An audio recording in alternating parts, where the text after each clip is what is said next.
about 5 trillion pieces of plastic floating in the ocean.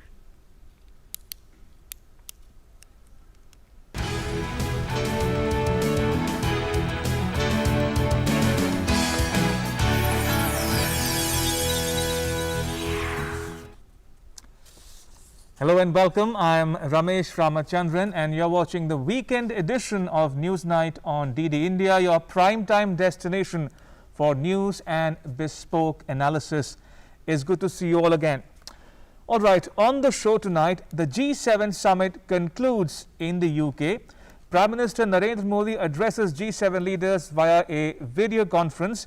We tell you all about the outcome of the summit and what it means for India and the world. All that and much more coming up over the next 1 hour. But first, as always, the headlines. Prime Minister Narendra Modi takes part in 2 outreach sessions on the concluding day of the G7 summit via video conference, calls for a collective effort to combat global warming, cites India's initiatives to tackle climate change, says India is the only G20 country which is on track to achieve the targets under the Paris Agreement, urges G7 to be forthcoming on climate finance. Prime Minister Modi was the lead speaker in the G7 session on open societies, shares his views on democratic values and rule of law, reiterates his call for reformed multilateralism and a safe cyber environment. The G7 supports a free, open and inclusive Indo-Pacific.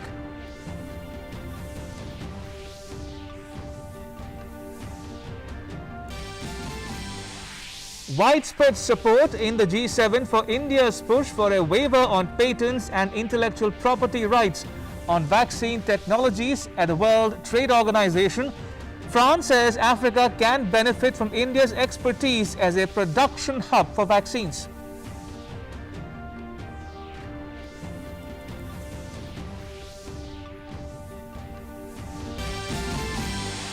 India continues its fight against the pandemic. New infections remain below 1 lakh for the 6th consecutive day. Over 80,000 new cases reported in the last 24 hours. Active caseload declines to less than 1 million. Recovery rate increases to 95.26%. Positivity rate below 5%.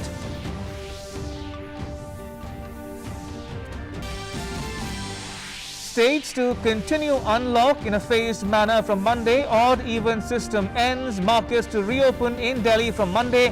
Restaurants to operate at 50% seating capacity. A graded unlock in Himachal Pradesh and Karnataka. Mumbai to lift certain restrictions too.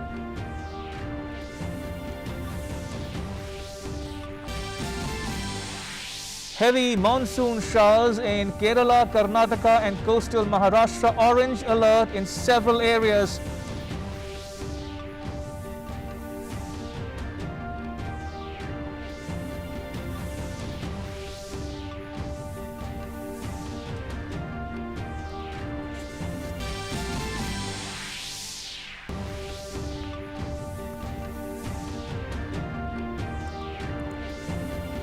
Right, heavy monsoon showers in Kerala, Karnataka and coastal Maharashtra. Orange alert in several areas. Rains in many districts of Uttar Pradesh. Monsoon to hit Delhi in the next couple of days. And in sports, world number 1 Novak Djokovic and Stefanos Tsitsipas of Greece clash in the French Open men's final. Djokovic eyes a 19th Grand Slam title, while Tsitsipas continues his quest for a maiden win. Right, let me dive straight into our cover story. The G7 summit concluded this evening in the UK and Prime Minister Modi took part in the deliberations via video conference. Now, India was among the 4 guest countries invited to the summit. It was the first in-person global summit of its kind to take place in nearly 2 years. And climate change was another key issue facing the summit. The UK would host the United Nations COP26 Environment Summit at Glasgow in November this year. Now, PM Modi was the lead speaker in the G7 session on open societies, in which he highlighted India's democratic traditions and values. The summit reiterated the need for a free, open and inclusive Indo-Pacific. COVID-19 pandemic and economic recovery were among the main issues confronting the G7 summit this year. And expectedly, towards the end of the three-day summit, the G7 countries agreed to give 1 billion COVID-19 vaccine doses over the next year. They also agreed to work with the private sector, the G20 and other countries to increase the contribution over months to come. It was in line with UK Prime Minister Boris Johnson's initiative as the summit host to push the G7 to ensure vaccination for all by the end of 2022. Prime Minister Narendra Modi participated in 2 more outreach sessions of the G7 summit via video conference on Sunday. The first session was on climate change and the second one was on open societies. In the session related to climate change, Prime Minister Modi outlined his vision on tackling this global challenge. On climate change, Prime Minister called for collective action, recognizing that this challenge cannot be addressed in silos. He spoke of India's achievements on climate action and shared that India is the only G20 country on track to meet its Paris commitments, which are 2-degree compatible. Appreciating the ambition demonstrated by the G7 on climate action and announcing net zero targets, Prime Minister highlighted the need for climate action to include all dimensions of mitigation, adaptation, technology transfer, financing and equity, climate justice and lifestyle change to provide the necessary space for developing countries to grow. He also highlighted India's leadership role in global initiatives such as the International Solar Alliance, the ISA. Prime Minister Narendra Modi was the lead speaker in the second session of Open Societies. He pushed for reform, multilateralism and making institutions of global governance responsive and representative. He said that India, by virtues of its democratic traditions and values, is a natural ally of the G7. The leaders reiterated the need for a free, open and inclusive Indo-Pacific. PM was a lead speaker in this session and highlighted India's civilizational commitment to democracy, to freedom of thought and liberty. As the world's largest democracy, India is a natural ally for the G7 and guest countries to defend these shared values from a host of threats stemming from authoritarianism, terrorism and violent extremism, disinformation and infodemics and economic coercion. The Prime Minister's views were appreciated by the leaders in the gathering. The leaders underlined their commitment to a free, open, inclusive and a rules-based Indo-Pacific and resolved to collaborate with partners in the region. He also made a strong pitch for the reform of the multilateral system based on the same principles of openness, democracy, transparency and inclusion. Prime Minister Boris Johnson, who had urged G7 nations to make bigger climate commitments, addressed the press to share outcomes of the 3-day summit. That this weekend, leaders have pledged over 1 billion doses, either directly or through funding to COVAX. That includes 100 million from the UK to the world's poorest countries, which is another big step towards vaccinating the world. We were clear that we all need to build back better in a way that delivers for all our people and for the people of the world. And that means preventing a pandemic like this from ever happening again, apart from anything else, by establishing a global pandemic radar which will spot new diseases before they get the chance to spread. G7 countries account for 20% of global carbon emissions, and we were clear this weekend that action has to start with us. What unites the countries gathered here this weekend, not just the G7, but Australia, India, South Africa and South Korea, who have joined us, and I should say in India's case, joined us virtually, and not just our resolve to tackle climate change, but also our democratic values. On Saturday, Prime Minister Narendra Modi had extended India's support for improving global health governance. Prime Minister Modi said that the meeting should send out a message of one Earth, one health for the whole world. G7, the world's 7 wealthiest democracies, has committed to a new plan to tackle pandemics in the future. The measures include cutting the time needed to develop and license vaccines and treatments for COVID-19 to under 100 days. Globally, more than 176 million people have had the infection since the outbreak began, with over 3.8 million COVID-19 related deaths. We spent 3 days trying to align the positions of the world's biggest democracies. The priority was to ensure we can meet the demand for vaccines. Here, the EU took leadership. Partners have now joined to accelerate production and delivery of vaccines worldwide. India has the capacity to do that. They don't have the material capacity thus far to do the manufacturing, but there's a lot going on to provide not only to, quote, give vaccines, but to provide the ability of the countries in question to produce their own vaccines. In another significant initiative, the G7 adopted a rival plan to oppose China's Belt and Road Initiative. The G7 plans to help build infrastructure in poorer nations in a values-driven, high-standard and transparent partnership. I propose that we have a democratic alternative to the Belt and Road Initiative, to Build Back Better. They've agreed to that, and that's underway. As the details of that, we agreed that we put together a committee to do that. We want to act for a better world, and we know that when the pandemic is over, this will be more vital than ever. We know this won't be easy, and that's why the approval of the plan to put 100 billion euros into the poorest countries via development funds, for example, is so important to be able to see some progress. The adoption of the US-inspired Build Back Better world seeks to address strategic competition with China and commit to concrete actions to help meet the infrastructure needed in low and middle income countries. Bureau Report, DD India. Right, time now for our In Focus segment, in which we are discussing about India's rising profile in G7. Joining me is Mr. Anil Vadva, a former Indian ambassador to Italy, Poland, Oman and Thailand, and a former Secretary East in the Indian Foreign Ministry. And will be joined also very soon by Professor Harshvardhan Pant, Director Studies and Head of the Strategic Studies Program at the Observer Research Foundation, a privately held think tank headquartered in New Delhi. Ambassador Vadva, if I can start with you straight off the bat.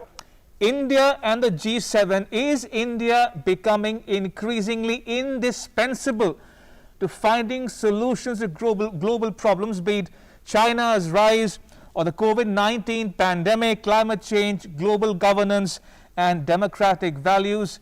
What's your take, Ambassador Vadva? Absolutely. I think that is what has happened over the years, because today, if you look at the vaccine production program for the world, if you look at the scale in which India can produce vaccines, that's not comparable with any other country in the world today. The second issue is about democratic societies coming together to counter the rise of China. And again, here we have society which is an open society, which has the same values as the G7. And finally, it's also the digital society that India has been able to create, which has made it indispensable for the G7 to consult India on all these issues. Would you thereby also agree that there is an implicit acknowledgement of India's vital role on the world stage, and that a democratic India can and probably is a natural partner or ally of the G7?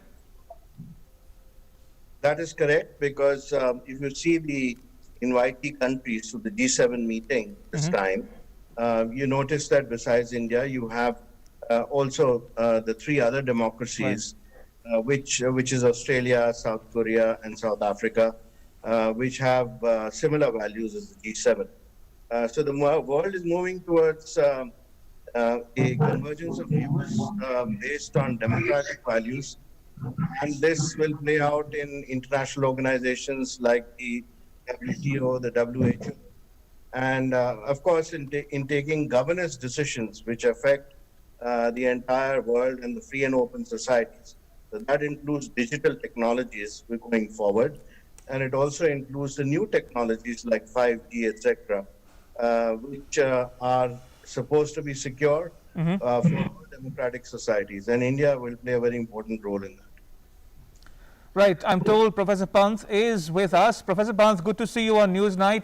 Again, I was asking Ambassador Vadva there just momentarily, a short moment ago, that What did he make of India's rising profile in the G7? Your thoughts on this issue, and also, are you by and large happy and satisfied with the outcome of the G7 summit this year?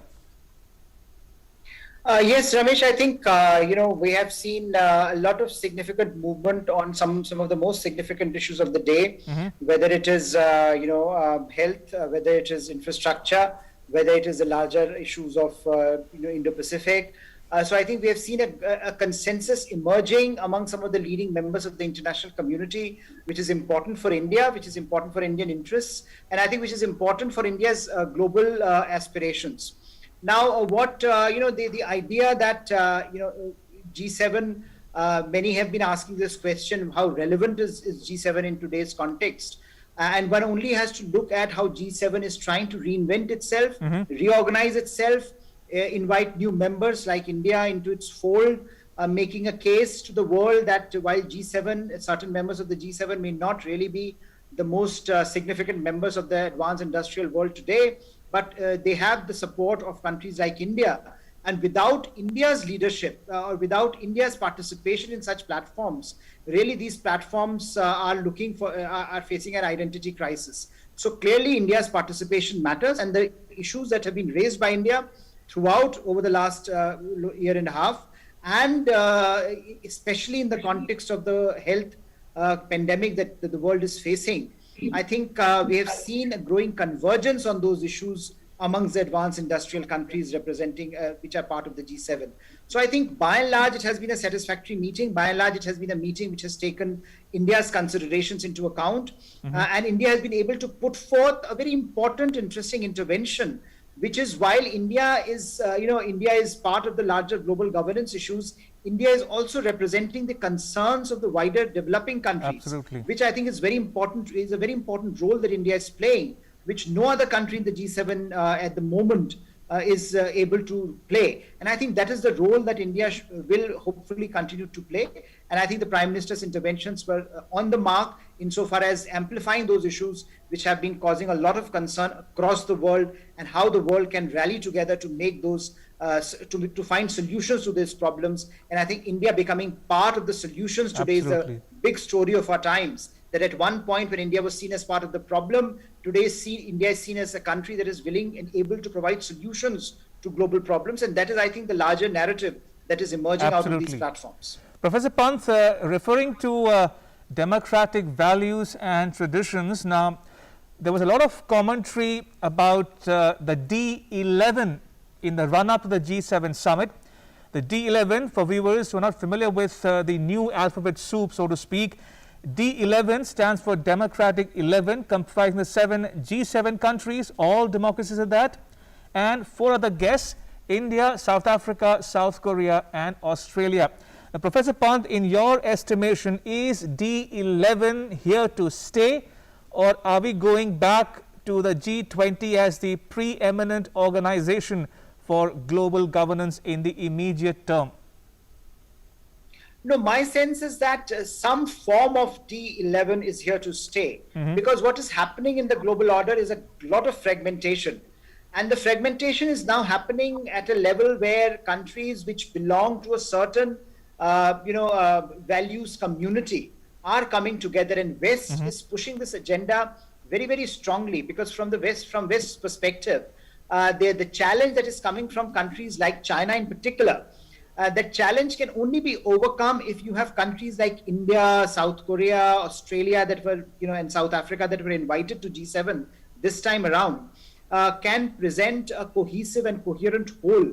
And I think in that context, Britain in particular has been leading this initiative and talking about how democracies of the world should actually be doing much more together than they have been doing in the past. And I think that's something that is now becoming almost is now being taken for granted. So my sense is that this is here to stay, and this is an idea whose time perhaps has come insofar as the greater fragmentation in the global order is concerned. India is willing to work with such partnerships, and I think a lot of the times the concern was whether India is willing to play ball. India is today making a case to the rest of the world that it is willing to step up to the role of a responsible global stakeholder, willing to partner with countries that are willing to provide global solutions, and willing to step up as a very credible member of the international community, as a country that of course we have our own challenges as a democracy, but at the end of the day, India is a vibrant democracy with a very vibrant democratic culture at the heart of it. And that is something that the West and other countries value. That is something that stands India apart from a country like China. And that is something that India is willing to underscore in its dealings with the rest of the world. And that gives great comfort to the rest of the world when it deals with India. So my sense is this is here to stay in some form or another. Not D11 may change to D12 or D10. But the reality is that without such an undertaking, I think the global governance architecture cannot move forward. Right. Ambassador Wadhwa, as we play out these latest tweets, if I can ask my colleague to play out those tweets by the Prime Minister once again. The PM has just tweeted about his interventions at the G7 summit. But as we wait for the play out of those tweets, Ambassador Wadhwa, expectedly, COVID-19 was one of the key focus areas or subjects at this year's G7 summit. And as the MEA put out this evening, there was widespread support for India and South Africa's push for a waiver of patents and IPR at the WTO on the issue of vaccine-related technologies. You think that's a significant breakthrough while we are waiting for an outcome from those talks and in material terms? So it's a long drawn-out process, quite frankly. When the TRIPS waiver is sought at the WTO, and eventually after the WHO considers this issue. So we are looking at some months down the line, at least. So obviously, some amount of convergence had to be made at this particular G7 meeting, which has happened because fortunately there was support from countries like France, and there was also a reference to from Germany to the role that India can play in this regard. And the fact that Prime Minister Modi made it a point to refer to this particular issue as being important for not just for India, but for the whole world went down quite well. Now, of course, the G7 has agreed that, and there's consensus on this point, that there would be a willingness to proceed with text-based negotiations. Right. Now, what does that mean in effect? It means that as far as the negotiations are concerned, there would have to be some amount of give and take. Obviously, India and South Africa, supported by the 60 original countries, and it is gathering strength as far as support is concerned, have asked for a waiver not just on the vaccines and but also on related equipment to fight the COVID-19 pandemic. So how much of that would eventually fructify remains to be seen, and will proceed on the basis of these negotiations. So I would say that we're looking at a result somewhere down the line after many months of negotiations in the multilateral organizations. It's not an instant issue that can, but at least a good beginning. Now, there's one question in particular I wanted to ask both of you, Ambassador Wadhwa and Professor Pant. First, to Ambassador Wadhwa, what did you make of the G7 communique and the excerpt in particular about offering an alternative to China's Belt and Road Initiative? We are told it's called the Build Back Better World, B3W, as compared to the BRI of China. Now, if you look at the past history of this on this issue, we had the US-led Blue Dot Initiative, and now on top of that, we have a G7 commitment for a Build Back Better World to offer, a transparent infrastructure alternative to countries in the region and beyond. Ambassador Wadhwa, your thoughts on China being the elephant in the room in Cornwall where the G7 leaders met? Yes, so, as far as the Blue Dot Initiative is concerned, that was something we saw being elaborated and spelled out back in 2019. And then the OECD also took up this issue and Japan took up the issue about quality infrastructure. We had a meeting between United States, Australia, and Japan in Thailand in 2019, where they talk about resilience in infrastructure building based on principles which were not opaque, which were transparent.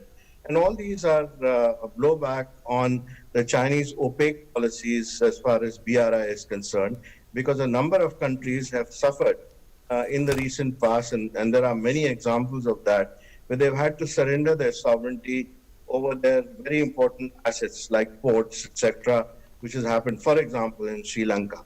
And now, because of that, obviously, there is an alternative which is required for the world. The United States has been trying to put forward that alternative for quite some time. And then the three countries got together to bring about an initiative which could help the Indo-Pacific back in 2019. India was offered to join the Blue Dot Initiative during President Trump's visit to India. And of course, India has been considering this initiative quite seriously. What it does actually is it brings together the private and the public sector and the governments into one whole and allows for very much needed infrastructure financing, which can act as an alternative to what the Chinese BRI is offering, based on some very solid and transparent and quality infrastructure principles. Now, obviously, that is something which can counter the opaque money lending policies of China from its own institutions, the state-run institutions. And that's good for the whole world because it's based on principles which will be much more acceptable, at least to the democratic world.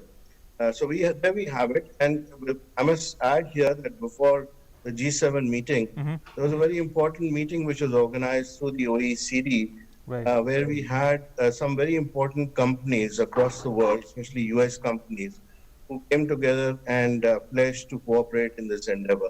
So it's a whole of government plus private sector initiative which has happened, and that is fructified in the G7. We'll have to see what the details of this are. But if we have solid principles which come out of this meeting, or they are fleshed out at a later date, we'll definitely have a very good alternative to the Chinese BRI. Absolutely, without doubt. Professor Pant, just moments ago, President Biden addressed a press conference towards the end of the G7 summit in the UK. And I'm quoting him here. He says, when asked about China, he says, "I think we're in a contest with autocratic governments around the world." And he went on to say that he is not looking for a conflict with China, but where we cooperate, we will cooperate, and where we disagree, I will state it frankly, he says.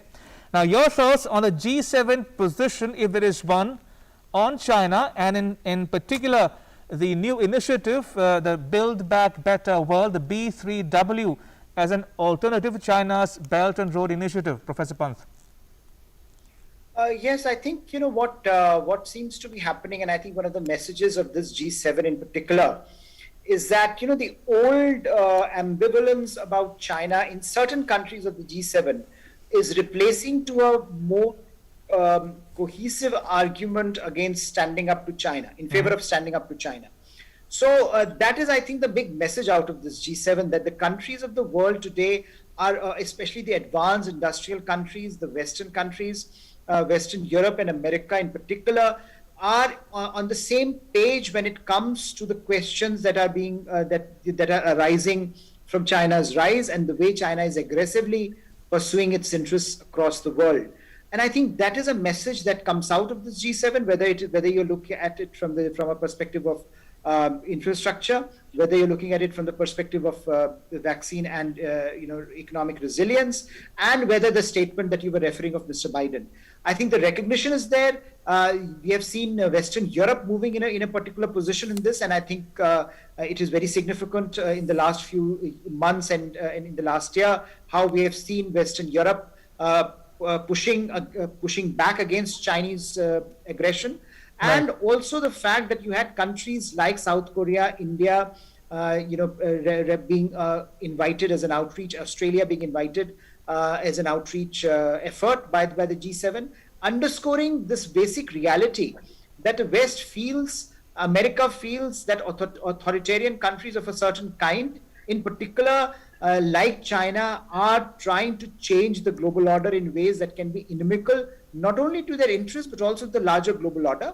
And India, in some ways, concurs with that assessment. And therefore, there is a larger coalition that is being built among like-minded countries who can take on China on multiple issues, including the issue of infrastructure financing that you were just talking about. So my sense is this is a big message out of G7. London in particular wanted to send out this message, and America, Washington, as Biden administration's Biden's statement suggests, has been more categorical than ever before in making a case that, look, Trump may have gone, but the policies vis-a-vis China have not changed. They remain in place, and China will be challenged wherever it is necessary, and challenged vocally and publicly, as the G7 seems to have done in its statement. Right. I would have loved to continue this conversation with both my guests, but I am completely out of time. I want to thank both my guests, Professor Pant and Ambassador Wadhwa, for making time for us here at DD India. Appreciate it. Thank you. Thank you. Right. So that was our discussion on India's rising profile in the G7. And now to all the COVID updates from India. Now, the country reported less than 81,000 new cases in the last 24 hours. Is the lowest after 71 days. And India's active caseload further declined to 10.26 lakh. And daily recoveries continue to outnumber the daily new cases for 31 consecutive days. Meanwhile, more than 26 crore vaccine doses have been provided to the states and union territories, and more than 1.53 crore doses were still available with the states and UTs to be administered. The next report has more.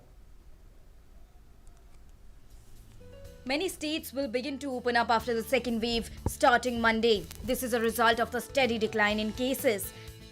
In a snapshot, India reports 80,834 new cases in the last 24 hours, lowest after 71 days. India's active caseload further declines to 10,26,159. Daily recoveries continue to outnumber the daily new cases for 31 consecutive days. Recovery rate increases to 95.26%. Daily positivity rate stands at 4.25%, less than 10% positivity for 20 continuous days. National capital Delhi enters phase 3 of unlock on Monday. Shops, malls and restaurants will open in this phase. Shops will be open 7 days a week from 10 a.m. to 8 p.m. instead of the current odd-even system. Weekly markets have also been allowed, but with 50% of vendors and only one market per day will function in each municipal zone. Salons can open, but spas will remain shut. Restaurants can allow diners, but with only 50% of seating capacity. Swimming pools, amusement parks, water parks will also remain shut, and no public gatherings are allowed. Religious places can open, but no devotee will be allowed. ये एक हफ्ता हम लोग देखेंगे markets और restaurants का. एक हफ्ते में अगर केसेस बढ़ते नहीं हैं तो इसको चालू रखेंगे, लेकिन अगर हमें लगता है कि दिल्ली में कोरोना के केसेस बढ़ने लग गए फिर से, तो हमें इस पे फिर से रिस्ट्रिक्शन और सख्त करनी पड़ेगी.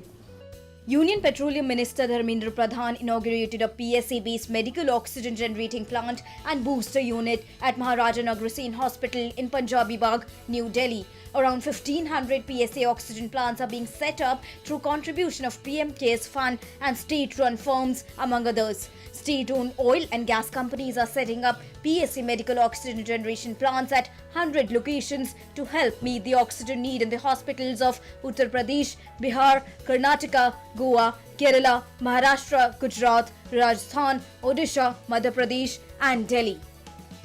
In Maharashtra, restrictions in 21 districts, including Thane and Pune, will be relaxed from Monday on the basis of weekly corona positivity rate and availability of beds. However, existing restrictions will remain in place in Mumbai. The maximum city will continue to remain in level 3 category of the Maharashtra government's unlock plan, even though the positivity rate has dipped to 4.40% and oxygen bed occupancy is 27.12%. Goa government has decided to extend restrictions on the state. Chief Minister Pramod Sawant tweeted, the government has decided to extend the state level curfew till 7 a.m. 21st of June 2021. Shops including in Panchayat and municipal markets may open between 7 a.m. to 3 p.m. Marriage function up to 50% have been permitted with the permission. Detailed order will be issued by district collectors. The state has also opened up COVID-19 vaccinations for all citizens above 18 years of age from Sunday. Chief Minister Pramod Sawant appealed to everyone to get vaccinated. In Mizoram too, the ongoing restrictions of a total lockdown in urban areas will continue for another week till 4 a.m. on the 21st of this month. MP Chief Minister Shivraj Singh Chauhan and UP CM Yogi Adityanath held review meetings to take stock of the COVID-19 situation across the state.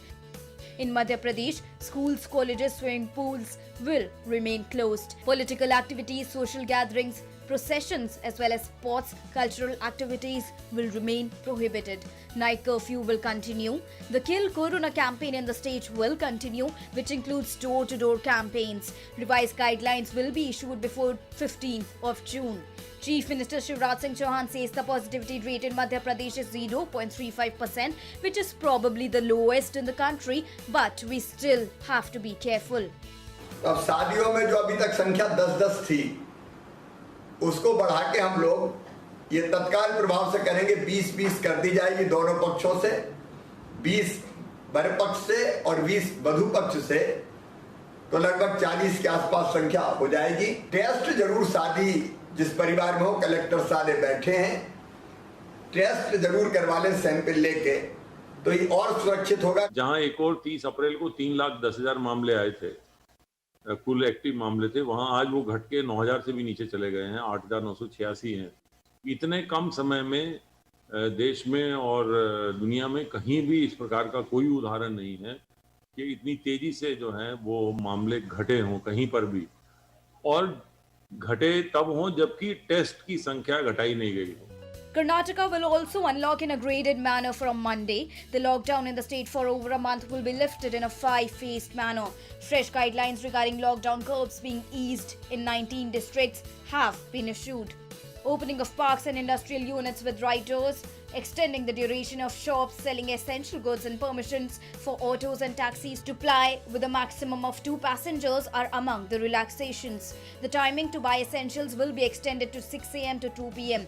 Garment industries and factories will be operational with 50% workforce. State government offices will also be allowed to work with 50% attendance. There will be no public transport or metro services. Malls will remain closed. Stringent lockdown measures will continue in 11 districts with high positivity rate till 21st of June.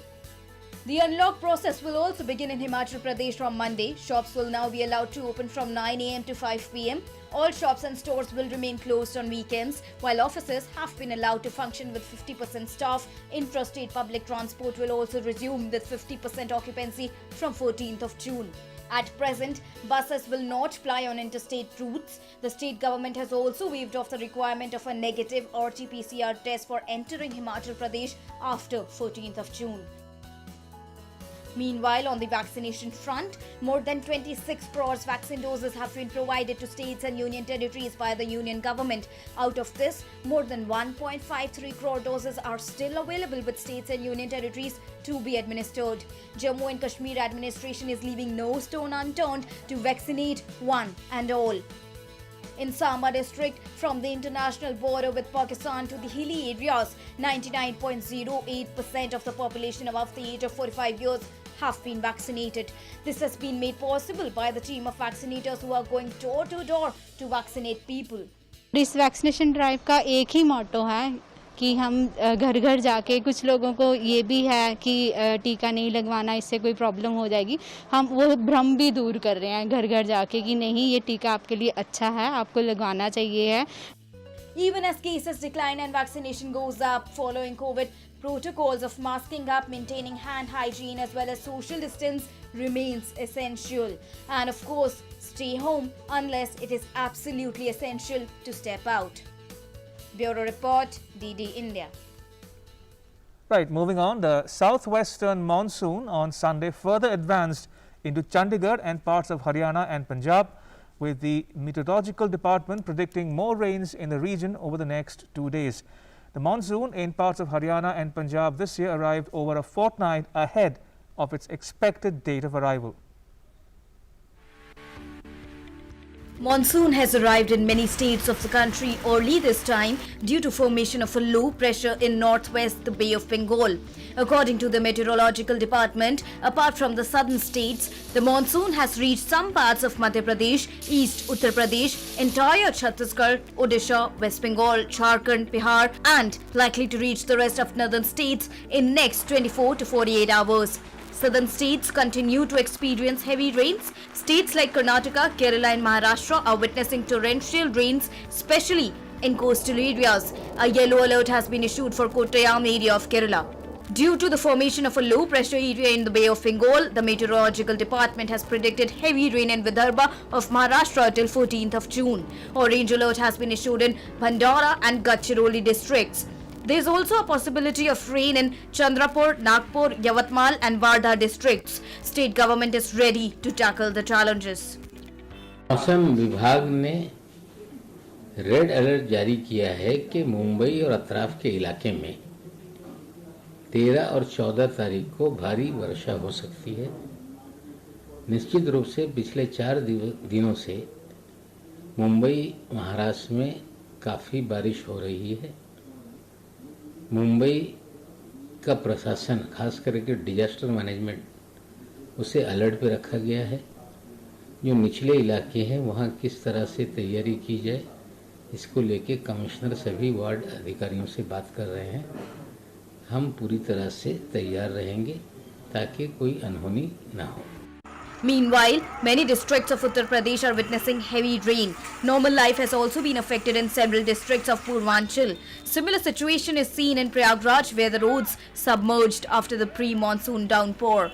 The meteorological department has forecast the possibility of strong winds and heavy rain in Konkan and Goa region in next 24 hours, while there is the possibility of heavy rain and strong winds accompanied by thunderstorms in Odisha, Karnataka, Chhattisgarh and Jharkhand. Heavy rain is also predicted in Madhya Pradesh.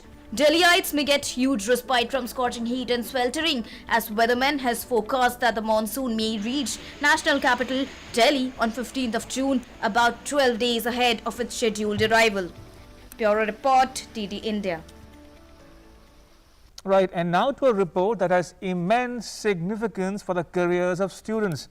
Delhi University is holding open book examinations online for the final year students.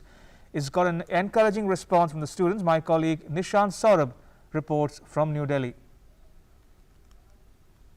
At a time when many offline exams including 10th and 12th board have either been postponed or cancelled due to COVID-19 pandemic, Delhi University is conducting online open book exams for final year students like last year. We were the first university in India to adopt this examination, which made us possible to declare results in reasonable time so that many students who wanted admissions abroad or job, they didn't feel much inconvenience. More than 1,79,000 students are appearing at this year's open book exam of University of Delhi. Around 30,000 students are appearing in exams in different subjects daily. 96 to 97% students are appearing in exams this year. Students have to upload it on the portal that has been created, and if the students are not able to upload in the portal, then they have to give us a screenshot of that they were having some problem, and they can send us email also. But I must tell you, this year there have been very extremely few cases of students not being able to upload on the portal. As far as the attendance of these OB examinations is concerned, it is more than 96-97% attendance be recorded, which is about 10% more than what we used to get in the regular phase of examination, the physical phase of examination. That was, the data was compared with 2019 examination, which was conducted physically. Open book exams have got encouraging response from students. They said this mode of examination is very useful for them during COVID-19 pandemic. When it comes to the positive sides of open book examination, firstly, it can eliminate the rote learning which is deep-rooted in our education system. Secondly, it can identify the different learning abilities among students. OB has made me to go through various sources of readings, to go through various books and then make my notes from them. So in a way, OB has made me more hardworking, OBE has motivated me to really understand the topic. It is noteworthy that more than 6.5 lakh students study in Delhi University, which decided to conduct open book exams for final year students during COVID-19 pandemic so that their results could be announced in time and they do not face any problem in pursuing further studies or getting employment opportunities in foreign countries. Nishant Saurabh, DD India, Delhi. All right, now take a look at what else is making news around India in our national roundup segment. Raksha Mantri Rajnath Singh has approved the budgetary support of 498.8 crore rupees to Innovations for Defence Excellence Defence Innovation Organisation for the next 5 years. The budgetary support will provide a big boost to the Atmanirbhar Bharat Abhiyan of Prime Minister Narendra Modi, as ITEX-CIO has the primary objective of self-reliance and indigenization in defence and aerospace sector of the country. Lieutenant Governor of Union Territory of Jammu and Kashmir Manoj Sinha, Minister of State for Home G. Kishan Reddy and Minister of State PMO Dr. Jitendra Singh laid the foundation stone and performed the Bhumi Pujan ceremony for Sri Venkateswara Swami Temple at Majin in the outskirts of Jammu.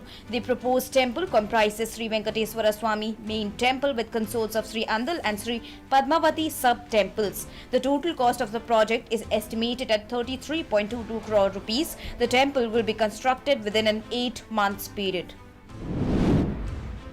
Congress leader and leader of opposition in Uttarakhand Assembly Indra Hridesh passed away in New Delhi. Expressing grief over her demise, Prime Minister in a tweet said that Dr. Indra Hridesh ji was at the forefront of several community service efforts. She made a mark as an effective legislator and also had rich administrative experience. Saddened by her demise, condolences to her family and supporters. Om Shanti. Union Home Minister and senior BJP leader Gajendra Singh Shekhawat has alleged that Congress government in Rajasthan has been indulging in tapping phones of public representatives illegally and uses as political weapon. Shekhawat said that last year Chief Minister had said that it doesn't happen in Rajasthan, but his minister admitted in Assembly that phones were tapped legally. Several MLAs and ministers in Rajasthan have raised the issue of phone tapping. Madhya Pradesh Chief Minister Shivraj Singh Chauhan said that state governments will take care of the education, accommodation and food of the children who lost their parents due to reasons other than COVID also. The Chief Minister said that state government will announce a program for this very soon. Right, as the G7 summit concluded at Cornwall in the UK, the focus now shifts to Brussels, where US President Joe Biden will meet with the NATO allies for a summit on Monday. What's on the agenda of the NATO summit? Will China be the elephant in the room? And can one expect the NATO to harmonize its strategy in the Indo-Pacific and Afghanistan? Here's a detailed report.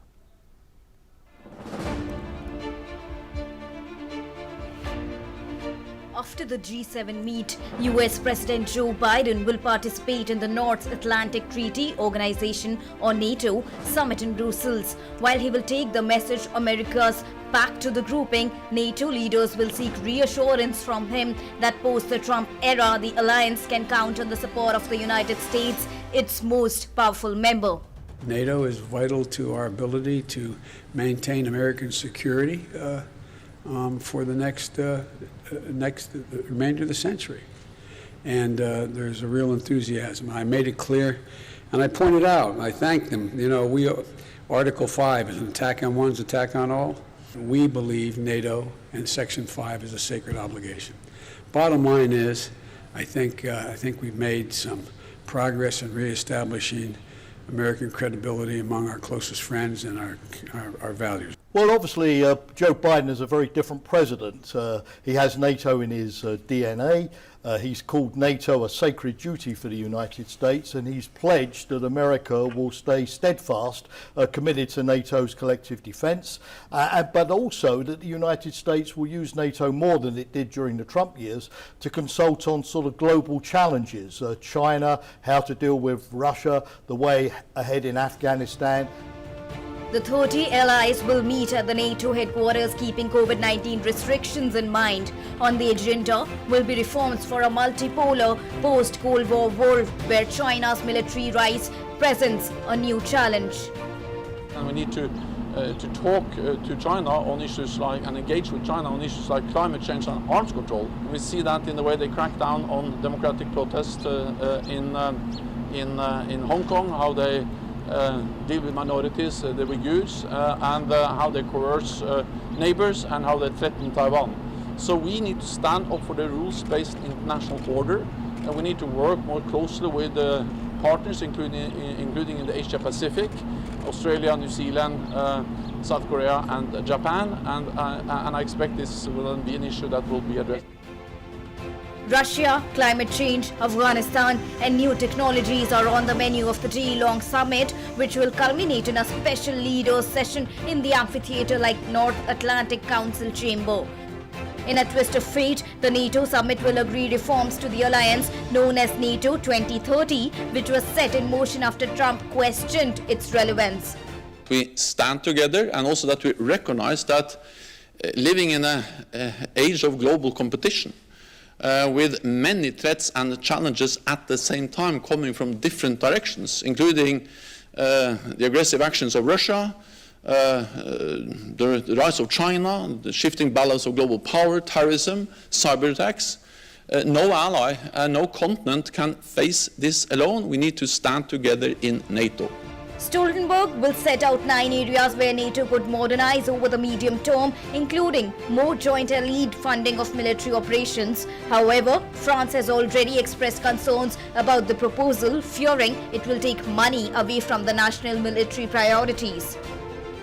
Founded in 1949 to contain a military threat from the Soviet Union, NATO celebrated its 70th anniversary at a summit in London in December 2019. Bureau Report, DD India. And now to news from West Asia. Israeli Prime Minister Benjamin Netanyahu's record 12-year hold on power was set to end on Sunday when Parliament votes on a new government ushering in an administration that has pledged to heal a nation bitterly divided over his departure.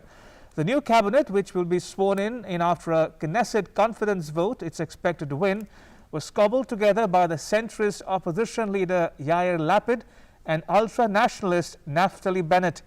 They will head a government comprising parties from across the political spectrum, including, for the first time, one that represents Israel's 21% Arab minority.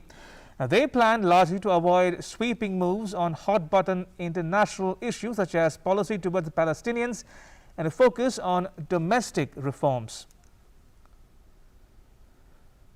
A gas pipe explosion in a residential community in a central Chinese city killed 12 people and injured 138. 150 people were evacuated following the deadly accident in the city of Xi'an in Hubei province, of which 37 are critically injured. The explosion caused a food market building to collapse. Pope Francis offered his prayers for the people of Ethiopia's Tigray region hit by hunger and famine and appealed for an end to the child labor in the world. After the prayer, the pontiff also appealed to global leaders to put an end to child labor, a tragedy, as the Pope said, that has risen for the first time in 20 years. Now, fighting since November between Ethiopia's government and the region's ousted ruling party, the Tigray People's Liberation Front, has displaced more than 2 million people. The conflict broke out just before the main harvest, with each side blaming the other. Tens of thousands of Spaniards protested in Madrid on Sunday against the government plans to pardon 12 Catalan politicians who were convicted over the region's failed independence bid in 2017, a move the demonstrators see as a threat to national unity. Around 63% of Spaniards opposed granting the pardons, while some 25% backed it and about 6% were indifferent, according to a poll published on Sunday. Madrid's municipal police force estimated 126,000 people took part, while the national police put the figure at 25,000. And with that, it's a wrap. But news continues here on DD India. You can catch all the latest updates on our social media, mobile and digital platforms. Remember, wear a mask. It's for your good. Preferably 2, like I am. Thanks for watching. Bye-bye.